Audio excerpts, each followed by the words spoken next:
Students, हम पढ़ रहे हैं कक्षा 10 की पाठ्य पुस्तक आर्थिक विकास की समझ से पाठ 2 भारतीय अर्थव्यवस्था के क्षेत्रक, जिसमें पहले हम अभ्यास के प्रश्नोत्तरों के बारे में चर्चा कर चुके हैं। पाठ में हम प्राथमिक क्षेत्रक, द्वितीयक क्षेत्रक, तृतीयक क्षेत्रक के बारे में विस्तृत पढ़ चुके हैं।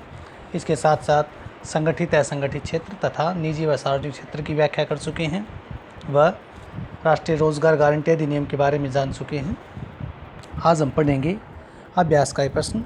अपने क्षेत्र से उदाहरण देकर सार्वजनिक और निजी क्षेत्र की गतिविधियों एवं कार्यों की तुलना कीजिए। सार्वजनिक क्षेत्र, जिसके बारे में हम जानते हैं कि वह क्षेत्र जिस पर सरकार का नियंत्रण होता है, सार्वजनिक क्षेत्र कहलाता है। निजी क्षेत्र वह क्षेत्र जिस पर सरकार का अधिकार नहीं होता, जिन पर लोगों का निजी स्वामित्व होता है, उसे निजी क्षेत्र कहा जाता है। जैसे दोनों क्षेत्रों को से हम उदाहरण लेंगे। सार्वजनिक क्षेत्र, जिसमें डाकघर, रेल सेवा, बैंक, पुलिस, न्यायपालिका इत्यादि को शामिल किया जाता है। जबकि निजी क्षेत्र, जिसके में कृषि उत्पादन करता है, किसान की अपनी ज़मीन है, कोई फैक्ट्री है, इत्यादि को हम शामिल कर सकते हैं। अगला प्रश्न है, सार्वजनिक क्षेत्र की गतिविधियों के कुछ उदाहरण दीजिए और व्याख्या कीजिए कि सरकार द्वारा इन गतिविधियों का कार्यान्वयन क्यों किया जाता है। सार्वजनिक क्षेत्र तथा इसकी गतिविधियों के बारे में हम पढ़ चुके हैं कि जिस पर सरकार का स्वामित्व होता है, बैंक, न्यायपालिका, रेलवे, डाकघर इत्यादि इसके अंतर्गत आते हैं। सरकार के द्वारा इसका संचालन क्यों किया जाता है, इन गतिविधियों का कार्यान्वयन क्यों किया जाता है, तो इसका मुख्य उद्देश्य होता है कि सरकार इन गतिविधियों का, सार्वजनिक क्षेत्र गतिविधियों का संचालन इसलिए करती है ताकि लोगों का अधिक से अधिक कल्याण हो सके, उनको जन सुविधाएँ कम कीमत पर आसानी से उपलब्ध हो पाएँ। क्योंकि यदि निजी क्षेत्र उन उद्योगों को, उन कार्यों को अपने हाथ में लेंगे तो वो लोगों का शोषण करेंगे और लोगों से अधिक उसकी कीमत वसूल करेंगे। इसलिए सरकार के द्वारा इन गतिविधियों का कार्यान्वयन किया जाता है। अगला प्रश्न है कि व्याख्या कीजिए कि किसी देश के आर्थिक विकास में सार्वजनिक क्षेत्र कैसे योगदान करता है। किसी देश के आर्थिक विकास में सार्वजनिक क्षेत्र का महत्वपूर्ण योगदान होता है, क्योंकि बहुत सी ऐसी सुविधाएँ होती हैं जिनको प्रत्येक व्यक्ति आसानी से प्राप्त नहीं कर पाता, क्योंकि वो अधिक खर्चीली होती हैं।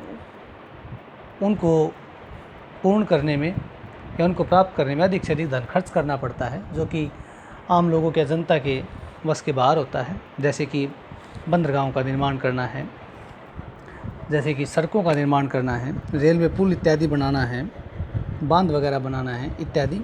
और यदि ये सेवाएं निजी क्षेत्र के द्वारा प्रदान की जाएं तो वो लोगों से अधिक धन वसूल करते हैं। इसीलिए सरकार इन सुविधाओं को स्वयं देती है ताकि लोगों का अधिक से अधिक कल्याण हो सके।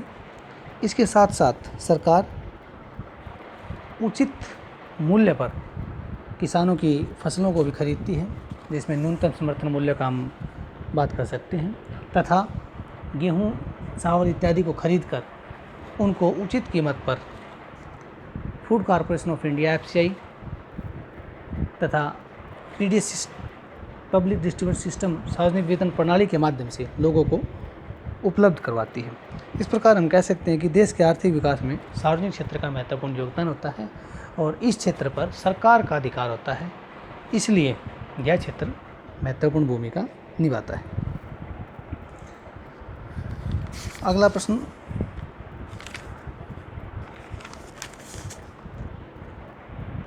अन्य प्रश्न है कि आर्थिक क्रियाएं और आर्थिकेतर क्रियाएं क्या होती हैं। आर्थिक क्रियाएं वो क्रियाएं होती हैं जिनसे व्यक्ति को आय प्राप्त होती है, जैसे कि खेती करना है, पशुपालन, मछली इत्यादि। और आर्थिकेतर क्रियाएं वो क्रियाएं होती हैं जिनसे कोई आय प्राप्त नहीं होती, जैसे घर में काम करती हुई कोई गृहिणी और घर में अपने बच्चों को पढ़ाता हुआ एक अध्यापक, जिसमें उसकी कोई भी आय नहीं होती। इस प्रकार हमने पाठ 2 के अभ्यास के प्रश्नों के बारे में पढ़ा और यह पाठ अभ्यास के प्रश्न पूर्ण हुए।